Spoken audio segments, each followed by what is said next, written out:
حدیث مبارکہ نبی کریم صلی اللہ علیہ وآلہ وسلم نے فرمایا، اے لوگوں، اللہ سے ڈرو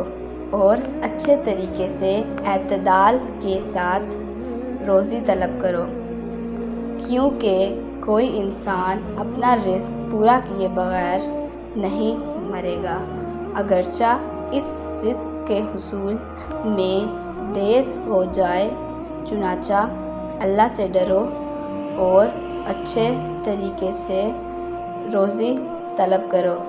جو حلال ہے وہ لے لو